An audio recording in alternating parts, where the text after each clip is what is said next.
And thank you for joining the Voice of Many podcast with your host, Yolanda, and co host, Vanessa.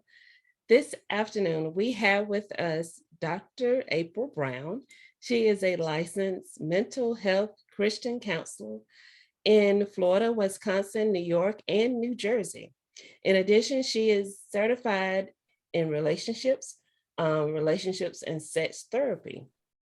She is a board certified telemental health counselor, national certified counselor, on and on. So Okay. without, without further ado, I would like to welcome to our show Dr. April Brown. How are you doing? I'm doing fine. Thank you so much for having me in the show. Oh, it's a pleasure. And we know you've had a busy day, and we thank you for taking out time to be with us. Oh, okay. Yes. And this afternoon, we are going to be discussing, along with Dr. April Brown, spiritual intimacy and self intimacy. So, can you define intimacy? So intimacy is that connection of intimate you see, that connection of being totally aware of your body, mind, spirit, and soul, all connected, all in the same time zone. Okay. All right. That's good. So what are some different types of intimacy? So there's a variety of different types. Like you mentioned, there is the intimacy with self, which is that self-awareness, which is that self-care, taking care of self. There's also the great intimacy of that inner spirit, that spiritual intimacy, that connection with higher power. There's, of course, the intimacy with others, and that can come in a variety of different forms, and how we communicate with others, communication intimacy, how we emotionally connect, emotional intimacy. Of course, it's the physical intimacy of hugging and all that.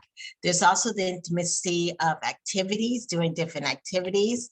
There's the intimacy of how we deal with conflict, how we resolve problems, how we look at nature, aesthetic intimacy, and of course, the intimacy that most people think of is sexual intimacy. And there's a variety of others. Okay. So what can couples do? Say if you have that argument, you have that major disagreement, how do you go about making that reconnection? Right. Well, number one, it probably starts with how you communicate to one another. Because when a couple has a conflict, and if they get really intense, sometimes they say words that they shouldn't say, or do things they shouldn't say. And I teach people how to understand their emotions and how to learn to take a break. But let's say it all happened, and then you've got to learn how to reconnect. Reconnect for some couples or for some people requires them to reflect on themselves. Taking time out and saying, what did I do? What caused this or whatever. Sometimes people, of course, can pray. But when you go back, you also have to think, when we think of the word, I'm also a business person, customer service. Yeah. When we think about customer service, we're so nice to our customers and stuff. We open the door and we do whatever, but we don't show that at home. And that is really our partner, is who we're going to be with, or hope to be with for a lifetime. So in bringing back that conversation, you need to show your partner greater customer service, which means sometimes learning how to sandwich things. Yeah, so sandwich things is having bread, meat, and bread. Okay. Yeah, so it's, hey, babe, I'm so sorry. I should have said this, or I need this, or I want this, and I appreciate it. Start with you. Start with those I statements.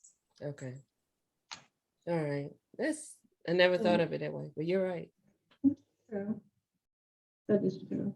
And I found too, like in my own relationship with my husband, that tends to work a lot better, especially when it comes to resolving, like, I might have taken it as this. I'm sorry, it came across as this, but looking back, I understand where you're coming from as well, if I was in your point of view. So what should people do when, I know this happens sometimes in other people's marriages, about not having enough energy or desire for that sexual intimacy? What should they do? So one thing, I always keep talking about self in some aspect, but when you don't feel like you have enough energy, first thing you got to figure out, look at yourself. Am I getting enough sleep? Mm. Am I working too hard? Am I drinking? Am I eating the right food? Am I working out? Because for great sexual intimacy, which I see as play, you need energy. And if you give up all your energy to other things and then you come home on empty, then sometimes you don't even feel like being touched. So one thing is to check yourself. Number two is to have a conversation with your partner.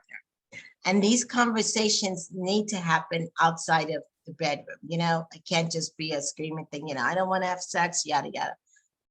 Have a conversation in a peaceful setting. Hey, this is what's happening. I noticed our sex drive is going down X, Y, Z. Maybe I'm not having enough energy.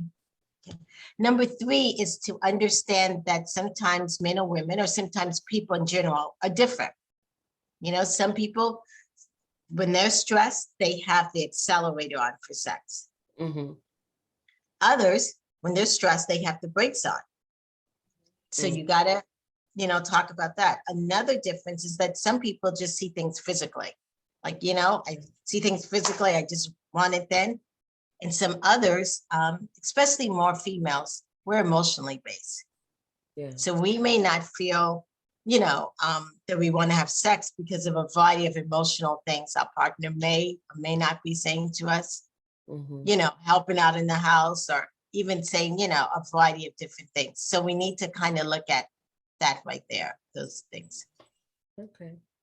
So on the same lines, now we talk about the marriage, we talk about the relationships as far as whether you're dating. Now, a lot of times, especially with today's, we're so busy that we're unable to maintain a healthy sex life. So how do we, being so busy, how do we find time and maintain the healthy sex life that's needed in the relationship to keep it healthy?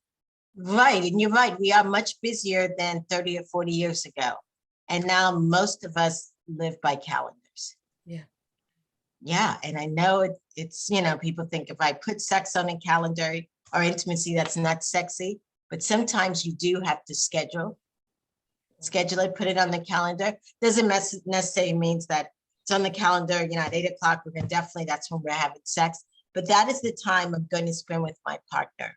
Mm. And have true intimacy of connecting. Sometimes it may lead to sex, sometimes it may not, but that is the time that I'm going to put away phones, you know, all the games that we do, you know, I'm not going to let children, all this other thing disturb me. And we're going to sit down and have some time together. That is very, very important. And even when you're raising kids and you're like, well, I don't have time, but the top has to be strong. Mm-hmm. If the top is strong, then it goes down here. But if the top is not strong and you have kids, especially teenagers, they're going to find ways to manipulate a situation. Okay.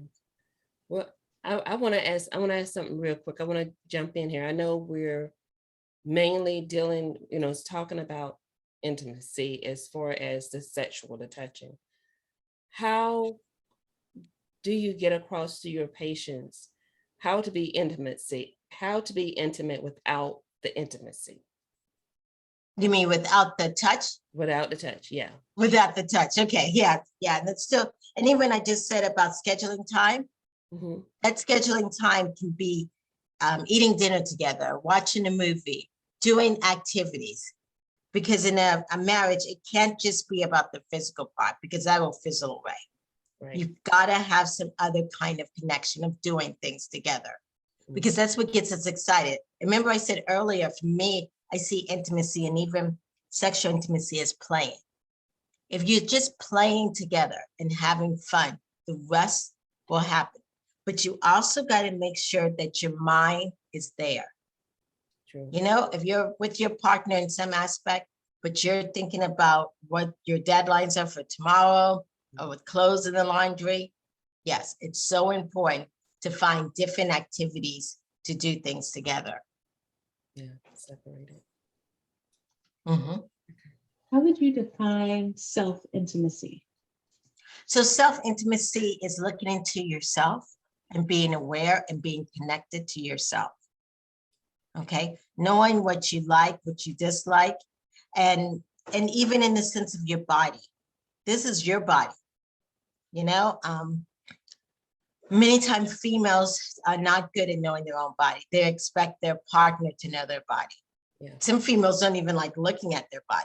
And we only have one body, you know, and that my father gave us one body. So we need to honor it, look at it, be thankful for it, you know, and when it comes to, you know, the sexual intimacy, understand how our body works. Our body is different than someone else's. But if you don't understand it, then how do you expect someone else to understand it? It's true. It's very true.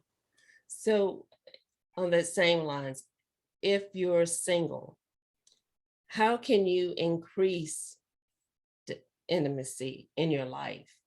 I mean, as a single person, you know, that's hard. So Right. how do I you would do say- that? I would say the first thing starts up here. Okay. Okay, if you're single, and this is for anybody, number one, don't say anything negative to yourself ever. Mm. Because you need to be in connection with yourself. You're going to live with yourself forever. We make mistakes, we're a work in progress. So that's the first part. Number two is self-care, making sure you take time for yourself, whether it's getting your nails done, massage, hanging out with your friends. Number three is, even if you're single, take yourself out on a date, like yourself. You know what I'm saying? Don't go try to, like, I hate, there are people who cannot stand to be alone. Or they cannot stand to be themselves, by themselves. And do you know what that's going to attract? That's going to attract, yeah. You got to remember, people treat you the way you treat yourself. So if you treat everyone up here and you put yourself down here, yeah, then you're going to treat people, you're going to attract people who are just going to use, abuse you. So you've got to be, you know, good with yourself. Once you know yourself and are really involved with yourself, then you can portray and put that out in the atmosphere of what you like and what you don't like, and not to settle. Gotcha. That's good. That's very good. How does one find intimacy connecting with the higher power? That's a great question. Okay. Many people think, and it does help to go to church and to say prayers and stuff, which is, I think, a lot of people do, which is great. The other aspect is, instead of just talking to God, we need to listen. So what that means is that you talk and you are quiet for a while and you listen and you read your Bible or whatever, or you journal. Don't just talk and drop the mic and just walk out. God wants to talk back to you. Yeah, but sometimes you have to silence everything so you can hear him. Because some people say, I don't hear him. And sometimes that's because you've moved away. All right. I like that. Yeah. That's good. That's good. So how can you please let other couples, as far as, know about the couple retreats and your new books that are coming out? Okay, yes, I have a series of books called Improving Intimacy that are on Amazon. There's a series of them. And the first one just talks about self, spirit, and spouse, kind of what we've been talking about. And then it goes all the way. And the one that's coming out in May is talking about that intimate connection you have with your children, because that's very, very important. So you can look at that. And there's one about business too, and intimacy. And then I also have what we call intimacy experience, and I call it vacation counseling because I'm a therapist. We do counseling. So when you come to one of those retreats, whether it's here in Southwest Florida or in Jamaica, Costa Rica, we go through all the different forms of intimacy, and we provide you opportunity to connect with the inner spirit, you know, with activities such as zip lining or the waterfalls, different things, so you can really feel truly connected with self, spirit, and spouse. That's good. So when is your next retreat planned? Do you have one now? Okay, so the Florida retreat, it's called Vacation Counseling, all of it. We take them anytime, and that's one couple at a time. We just work on you guys, on that couple. And then in August 10th to the 14th, we're going to Costa Rica. And then in October 13th to the 17th, we're doing Jamaica. So think about that, yes. We want you to share that information with us so we can share it with those that are listening and watching as well. Because I like the fact that you do the individual retreats, Right. that one-on-one time, getting to know each other. And I also like the fact you do the couple retreats as well. It's really good. Right. The one couple at a time retreat has been very, very effective. And I do online therapy, but this has been more effective because you have two therapists, 2 or 3, with one couple. So you have different perspective. And we come to you. We come over here and we stay at a retreat center and come to you. But we will stay there for 3 to 4 hours working on just you and your partner. So it's not like in couples therapy, which I do, it's great, where you go for an hour, you take a break, you come back a week, 2 weeks later. So we can go really in depth.